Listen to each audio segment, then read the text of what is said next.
right, Brutes, week 2 is upon us. James Castro has dropped another potentially long workout on each of us. For some of us, it's going to be shorter than others, to say the least. If you guys watched the update show last night, Dan and Bjorn made that workout just look ridiculously easy. So don't use that video as much of a reference, because literally those guys put on quite the show last night. It was an amazing output of power that you witnessed there. Especially with them just getting it obviously last minute and being able to throw down in that garage under those cold elements like they did. So shout out to you two for crushing that workout, because that was very impressive. Now, from obviously the general layout of the workout, 16.2 is opening up with 25 reps of toes to bar. You execute 50 double unders, and then you move on to a barbell, where then you move on to squat cleans, and the weights incrementally go up as the reps incrementally go down. So we start with a lighter weight at 15 reps, then the weight goes up. It's 13, 11, 9, all the way to 7.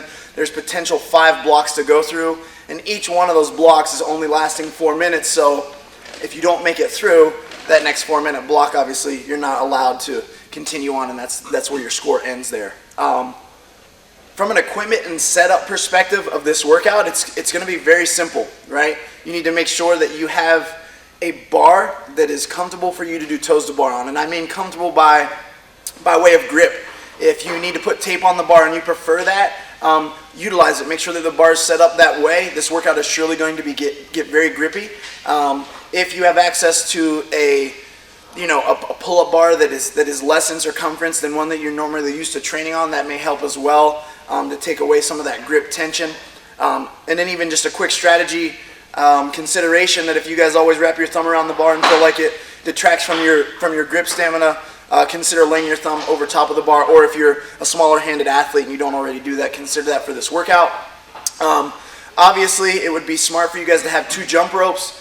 Who knows what can happen in the course of a long workout like this, and if you are fortunate enough to make it into some of the latter rounds, the last thing that you want to hold you up is the fact that your jump rope snaps, a screw comes unloose, or whatever happens, and you don't have access to another one that's close to or appropriate to your size. So make sure that you have those 2 jump ropes available.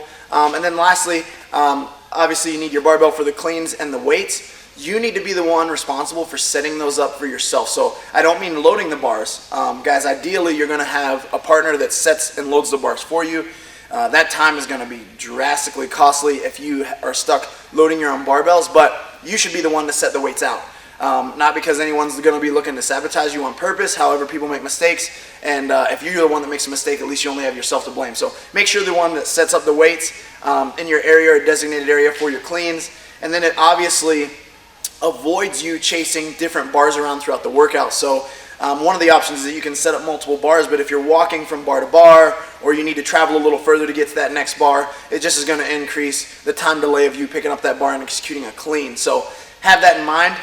One last thing with the toes to bar, and we'll kind of get this a little bit in strategy, is that if you do have access to a low bar along with a high bar, so if you guys are going to open up with maybe larger sets of your toes to bar, and you're one of those higher capacity athletes that have 50 plus toes to bar in an unbroken set, you'll potentially do larger sets, so you'll want a higher bar.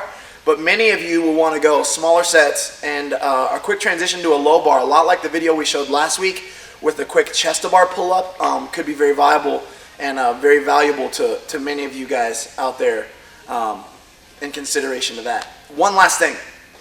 If you feel like ankle mobility and your front rack position and the bottom of your clean is the absolute limiter, we're going to go ahead and encourage you to wear lifters. However, we're doing lots of toes to bar in this workout.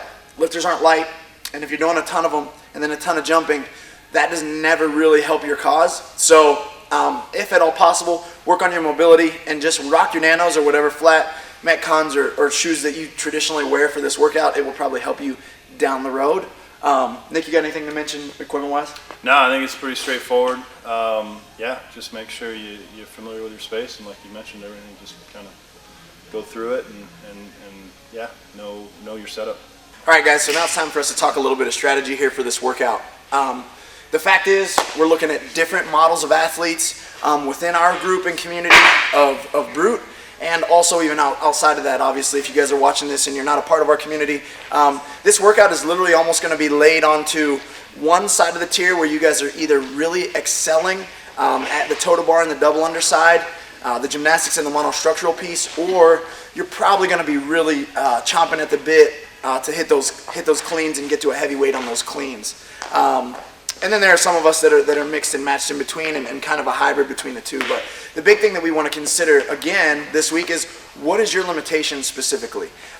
Looking at this workout from a generality standpoint, like we're kicking it off with 25 toes to bar. It's a lot of toes to bar. It's a lot. And there are a lot of athletes out there that could get through 25 toes to bar. Yeah. Is that a good idea?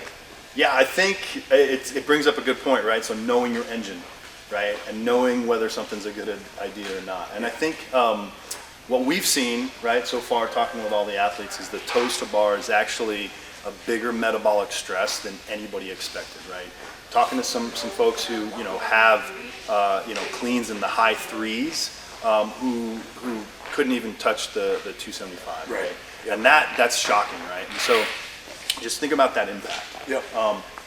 We were talking about as kind of an over-under strategy, and everybody's different, but if you have 50 toes to bar, think about sevens, Yep. if that makes sense. If you have less, then implementing kind of a 5 strategy where you get 5, you rest, 5, rest, and then if you have more than 50 unbroken toes to bar, 10 plus, again, knowing your engine.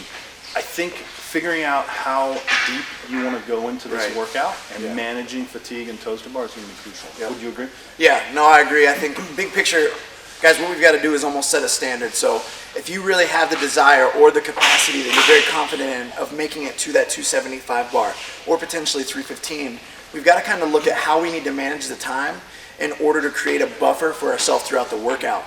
If you guys go back again and watch kind of Dan and Bjorn battle through that workout, Dan is literally chipping away and buying himself minutes at a time throughout the first couple rounds, and he's able to do so because he has such a high capacity in those toes to bar. Now, obviously, the majority of athletes in the world that are taking part in this workout aren't going to have that ability. So even a great strategy that I'm willing to throw out there is like, if you take 5 toes to bar and get through them smoothly, rest 5 seconds, you're looking to get through at least that first round of toes to bar in roughly a minute. So if we can do that, and then continue on to those double unders and get through those things unbroken, you're looking at a minute 45? I'd say 45 seconds for those who are fluid, right? Right. Yeah. So now we're almost 2 minutes into round 1. Yep, 2 minutes. And then we've got time to handle the cleans. Yeah. How that plays out. Yeah, and I think that's an important thing. So in the cleans, one thing we got to think about is obviously the 135s are going to be light, right? Fast singles, there's as you saw last night, there's really no need to touch and go those cleans. I can't think of anybody who should, but fast singles would be appropriate. All right, guys, this is the Brute suggested warm-up for 16.2. Going to keep it really brief. More details to follow, just click on the link. Basically, what we're looking for is a 10 to 15 minute warm-up, aerobic, ideally on a bike. Then you want to transition into some mobility, right? Open up the shoulders, the hips, anything specific to you. If you know you have limited ankle mobility, spend time there, right? Then we want to go into about 3 to 5 rounds of some mixed stuff, right? Ski erg, some sit-ups, maybe some Russian twists, just to kind of get the blood flow going, grease the wheels. From there, what we're going to be doing is think about just some kipping work, right? Get that fluid. From there, it's really easy. Warm up those double unders, right? You want to be feeling really fluid and smooth with those. And interspersed with those 3 to 5 rounds, what we're looking for is for you to build to about 70% of your clean, right? This should be in about 5 or 6 reps, no more. Don't fatigue yourself, just enough to kind of get that CNS fired up. So good luck, guys, and looking forward to seeing your scores.